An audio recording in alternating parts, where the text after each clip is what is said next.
Salam, mən Adilə Ağayeva, Çin təhsili üzrə konsultant.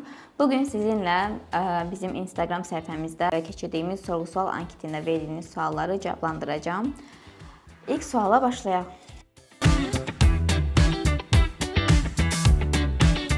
Mən IB tələbəsiyəm. Dil sertifikatım olmadan Çin universitetlərinə müraciət edə bilərəmmi? Bəli, edə bilərsiniz. Əgər sizə English HL götürmüsünüzsə, sizin müraciətləriniz mümkündür. Növbəti sual.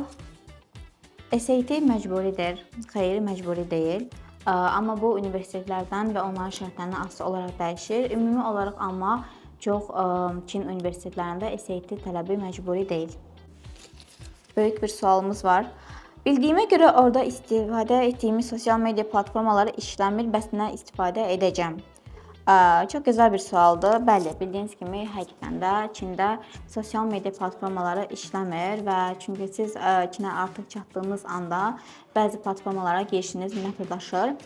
Bunun üçün nə etməlisiniz? Onlar, yəni bizim international tələbələrimiz orada ancaq VPN şəklində, VPN vasitəsilə sosial medialardan istifadə edə bilirlər və bu arada Çinin özünün də sosial media platformaları var ki, məsələn WeChat kimi.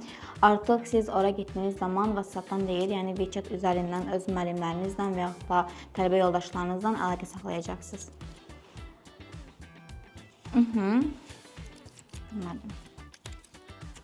Orada oxuyanda nə yeyəcəm?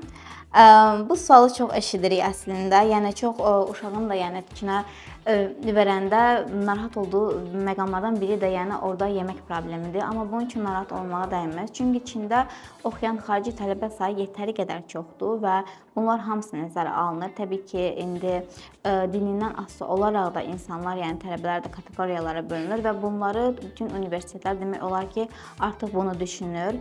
Bəzi kampuslarda hətta müsəlmanlar üçün halal food yeməklər və eyni zamanda da bəzi özbək yeməkləri, bəzi ölkələrin də yeməklərini görə bilərsiniz. Yəni bunun üçün heç narahat olmaya ehtiyac yoxdur.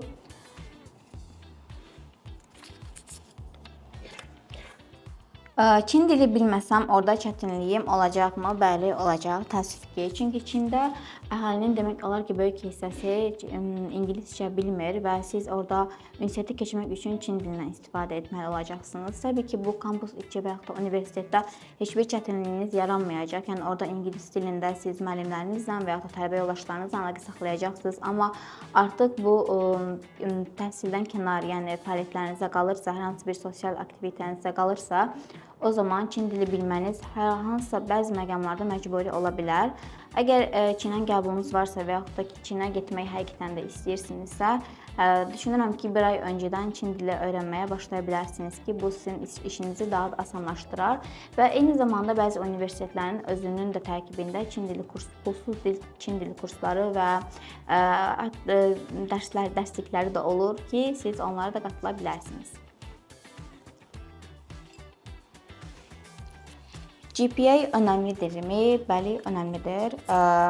GPA təbii ki, əgər bir universitetə qəbul olmaq istəyirsinizsə, bu tək Çin deyil, bütün ölkələrdə sizin GPA-niz önəmli sayılır və scholarship düşünürsünüzsə, bu daha çox önəm kəsb edir. Yəni çalışın ki, GPA-niz yüksək olsun, yüksək tutun və bu sizin qəbul olma şansınızı daha da artıracaq. Çin diplomu ilə Azərbaycana gəlib iş tapa biləcəmmi? Təbii ki, edə biləcəksiniz. Sadəcə gəlib Azərbaycanda diplomun tanıtılmasını etməlisiniz və ən əsas məqamlardan biri, əgər siz qiyabi şəkildə oxuyursunuzsa, Azərbaycanda heç bir şəkildə diplomunuz tanınmır, amma əyani şəkildə təhsil alırsınızsa, hər bir halda, yəni ölkə diplomunuzu tanıyacaq və iş tapa biləcəksiniz. CSA olmadan Çin universitetlərinə müraciət edə bilərəmmi? Demək olar ki, bu ən çox eşitdiyim suallardan biridir. Yəni çünki uşaqların bəziləri həqiqətən də bu imtahanı vermək istəmir. Amma bunu bildirmək istəyirəm ki, sizə, əgər seçim şansınızın çox olmasını istəyirsinizsə, bu seçim şansınız dediyim sizin üçün universitet seçimidir. CSA imtahanı verməlisiniz. Yəni əgər tibb düşünürsünüzsə, bu artıq vacib məqamlardan biridir. Lakin biznes üçün bəli, bəzi universitetlər ola bilər ki, qəbul etməsin. Amma universitetlər hal-hazırda CSA imtahanı qəbul etməsə belə sonradan onların şərtində, yəni şərtli olaraq yenidən sizdən CSA imtahanı tələb edə bilər. Ona görə də düşünürəm ki, işinizi riskə atmayın və CSA imtahanı verin. Çin diplomu Azərbaycanda keçərlidirmi? Artıq düşünürəm ki, mən bu sualı əvvəlki suala cavablandırdım.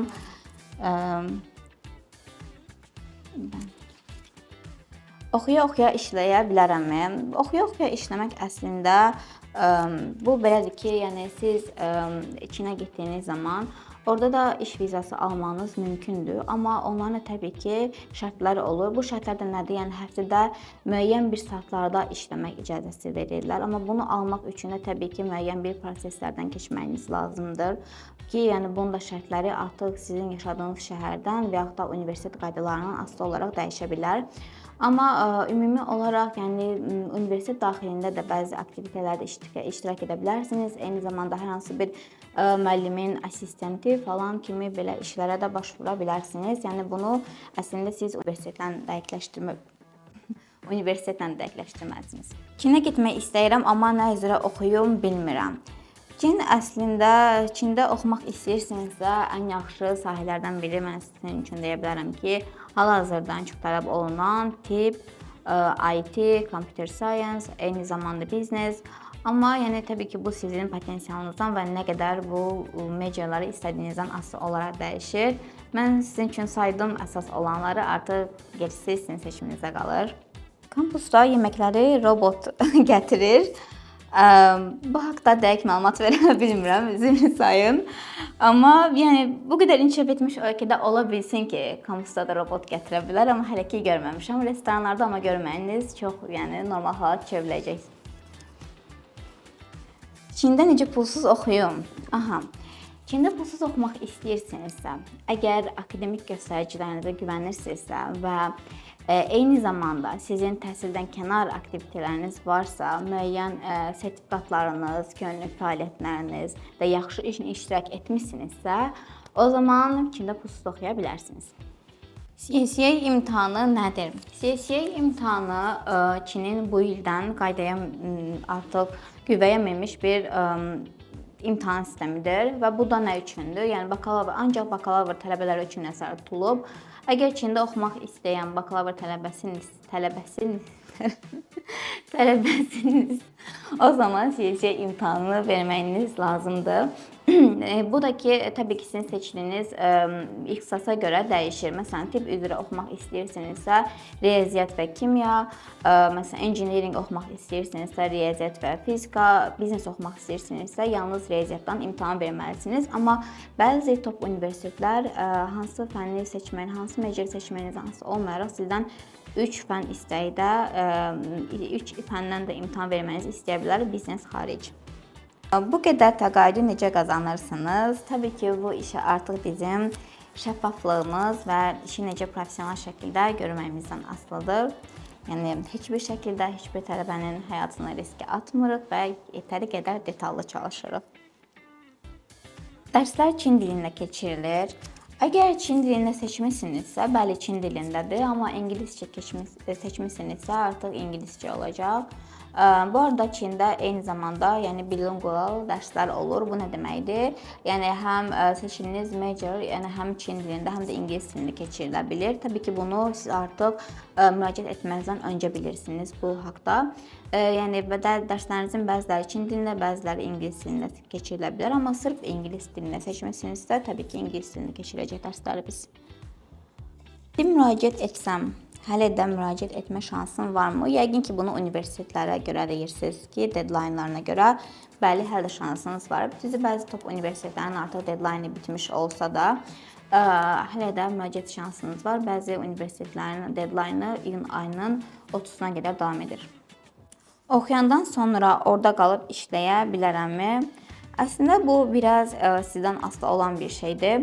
Oxuyandan sonra bildiyim qədərilə sizə orada 6 aylıq möhlətiniz var ki, özünüzə iş tapa biləsiniz. Amma dediyim kimi bu qayda qanunlar getdiyiniz şəhərdən və universitetdən asılı olaraq dəyişə bilər. Yəni də bunu getdiyiniz universitetlə dəqiq maraqlanmalısınız. Scholarship almağım üçün nə etməliyəm? Scholarship almanız üçün nə etməlisiniz? Dərslərinizi yaxşı oxumalı. Eyni zamanda düşünürəm ki, daha öncə də bu sualın cavabını verdim. GPA-nizi yüksək tutmalı, dil sertifikatınız olmalı və eyni zamanda kənar fəaliyyətlərinizə də önəm verməlisiniz. Motivasiya məktubu məcburidirmi? Əslində belə deyim ki, çox universitet üçün bəli, sizdən istənilir. Bu 2 və yaxud da 3 ola bilər. Bəzi universitetlər 3, amma çox universitetlər üçün 2 recommendation letter vacib görülür. Axırıncı sualımız, hər il təqaüd yenilənirmi? Əslində hər il təqaüd tək təqaüd deyil də eyni zamanda majorlar belə yenilənir. Yəni Çin əslində belə sürprizlərlə dolu bir ölkədir və ona görə də məncə əgər müraciət edirsinizsə, hər il yoxlamanız vacibdir. Bu da sual cavabımızın sonu. Ümid edirəm ki, suallarınıza cavab tapa bildiniz. Amma yenə də əlavə sualınız olarsa, bizim Instagram, YouTube, bütün platformalarımızdan müraciət edə bilərsiniz. Xoş günlər.